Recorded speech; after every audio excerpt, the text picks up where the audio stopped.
जय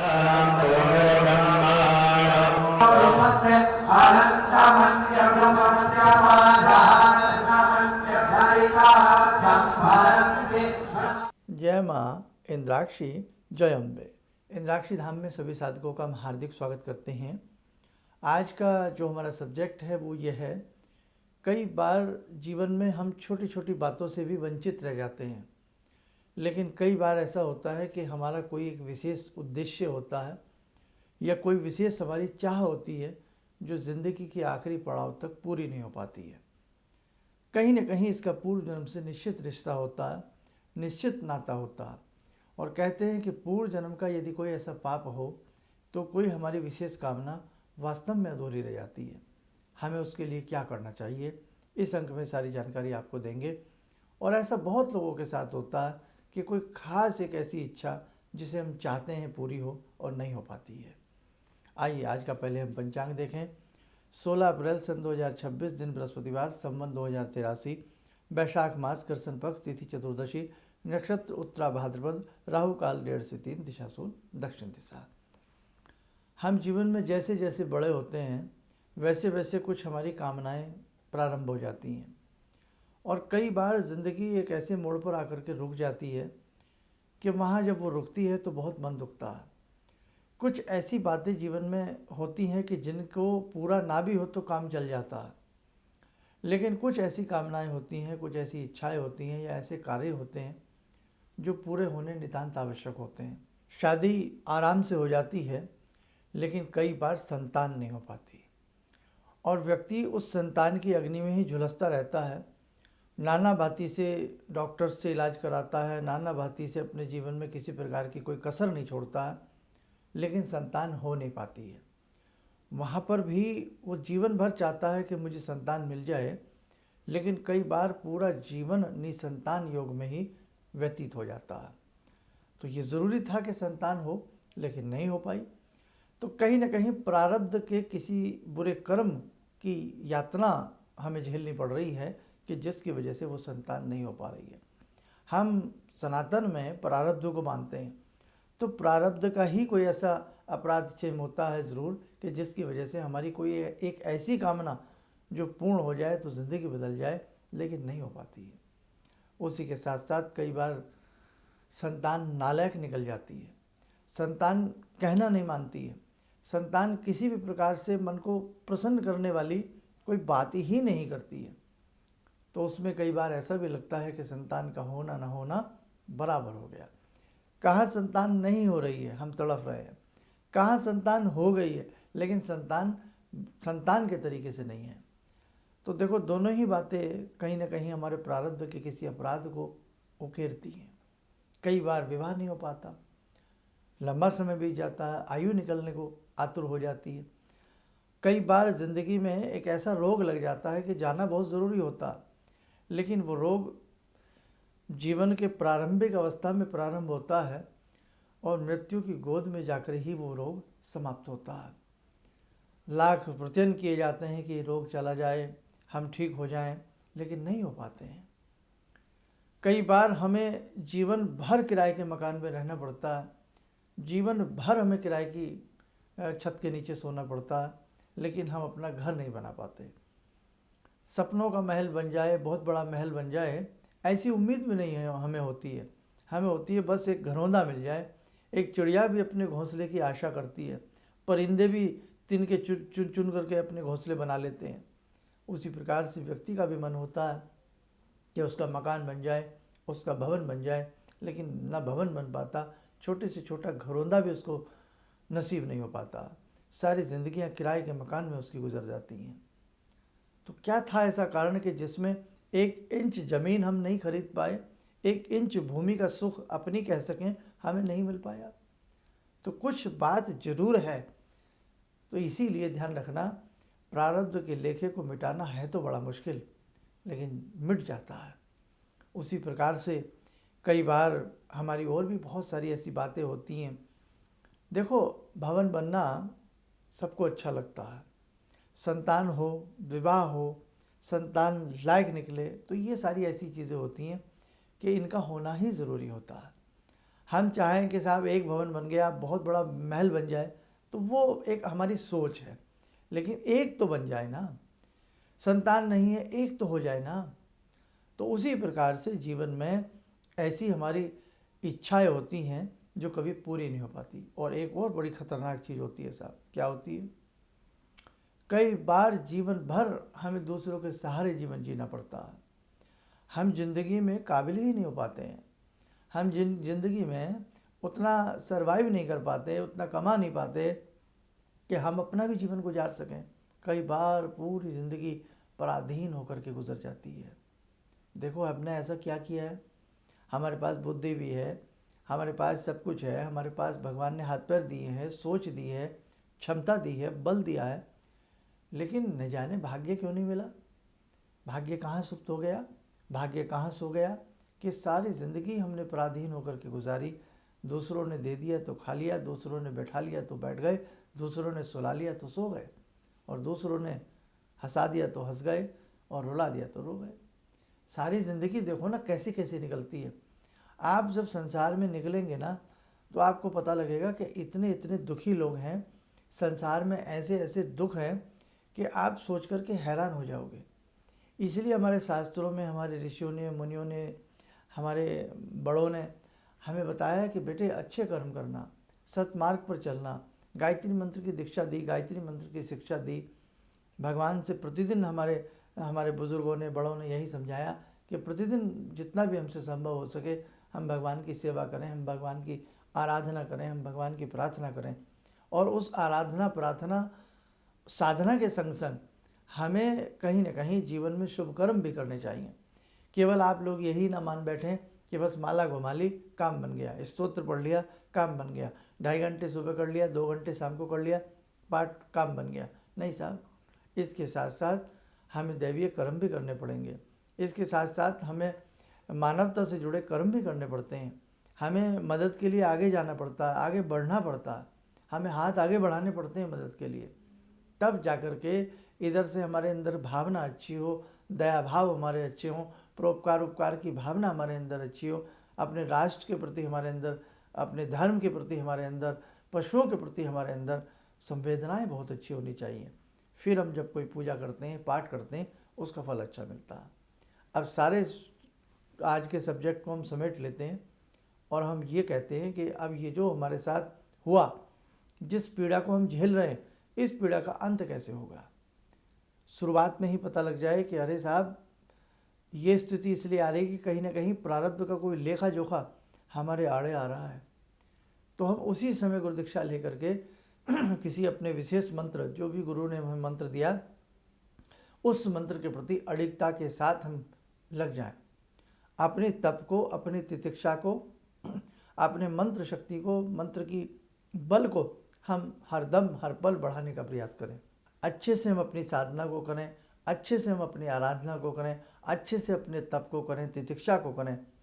निश्चित रूपेण हम प्रारब्ध के उस अपराध से बाहर निकल आएंगे।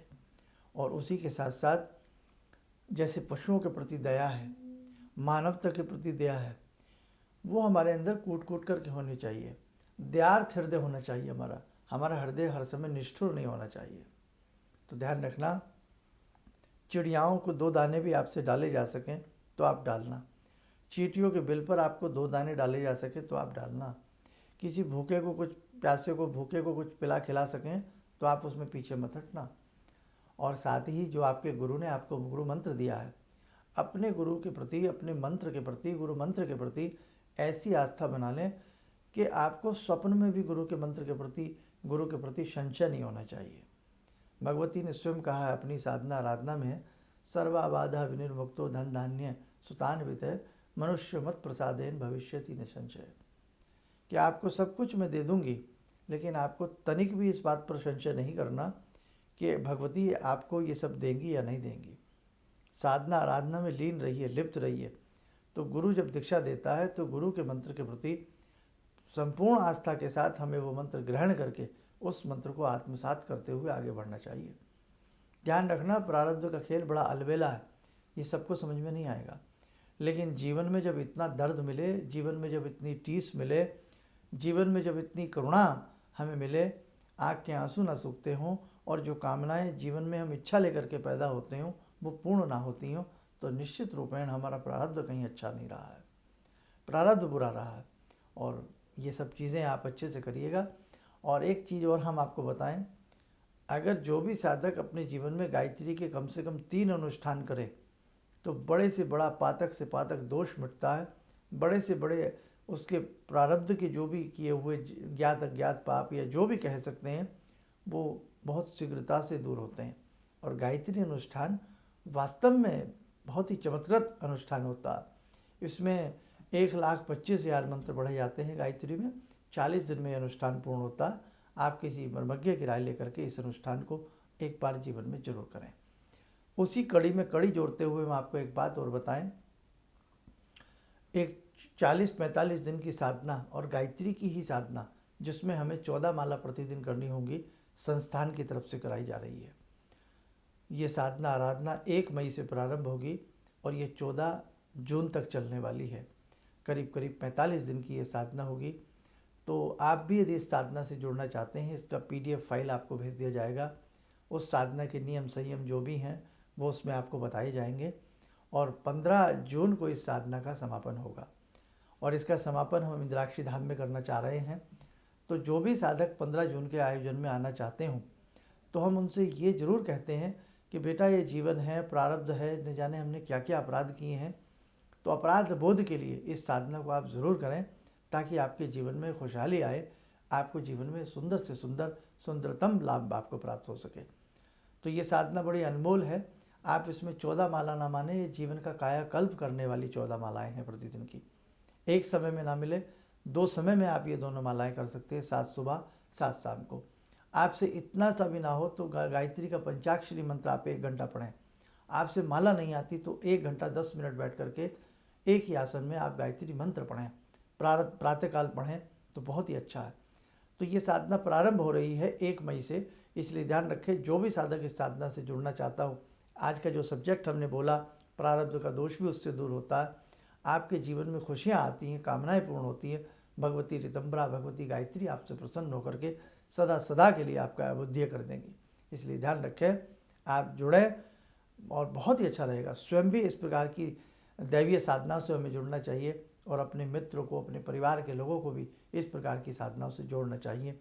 जो भी साधक अपने जीवन में अधिक से अधिक साधकों को ऐसी दैवीय साधनाओं से जोड़ता है, वास्तव में उसके जीवन परमार्थ से भर जाता है, पुण्य से भर जाता है। तो ध्यान रखना, 1 मई से ये साधना प्रारंभ हो रही है, 14 मई तक ये साधना चलेगी और इसीलिए हमने 4-5 दिन इसमें एक्स्ट्रा दिए हैं 40 दिन की जगह, ताकि सबकी साधना ये पूर्ण हो सके। और जो साधक दूर दूर से इस साधना में इसका समापन के लिए गायत्री भगवती के 1008 नामों का पूजन होगा, जो उसमें आना चाह रहे हैं, तो ताकि उनको भी रास्ते में किसी प्रकार की कोई दिक्कत ना आए, 1 दिन उनका एक्स्ट्रा हमने पहले 4-5 दिन इसमें बढ़ा दिए। तो आइए समय और चला आज की ध्यान साधना का जुड़ते हैं जगत जननी भगवती जगदम्बा से। ॐ सिन्दूरारुणविग्रहां त्रिनयनां माणिक्यमूलस्फुरात् स्तारानायकशेखरं स्मितमुखी भापेन वाक्षोरुवां पाणिभ्यामलपूर्णरत्नचषकां रत्नोत्परां बिभ्रति सौम्यां रत्नगटस्थरक्तचरणां ध्यायेत्पराम् अम्बिकां खड्गं चक्रगदेषु चापपरिगान् शूलम्बुशुण्डिं शिरा शङ्खं समदधतीं करे स्त्रीनयनां सर्वाङ्गभूषावृतां नीलासमद्युतिमास्य पाददशकां सेवे महाकालिकां यामास्तो स्वपितैहरो कमलजो हन्तुं मधुं कैटवं विद्युद्दामसमप्रभां मृगपते स्कन्दस्थितां भीषणां कन्या विहकरवालखेटविलसा धस्ताविरासेवितां हस्तैश्चक्रगदाशिखेटविशिखां चापं गुणं तर्जनीं विप्राणामलिलात्मिकां शशिधरां दुर्गां त्रिनेत्रां भजे। कवच बना लें, ध्यान करें, भगवती का शुभ आशीष हम सबके ऊपर बरस रहा है।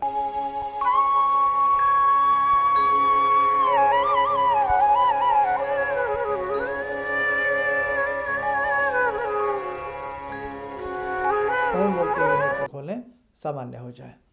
देखो साधकों, बहुत मुश्किल से कोई श्रेष्ठतम कर्म होता है जब इस प्रकार की साधनाएं हमें पुकारती हैं।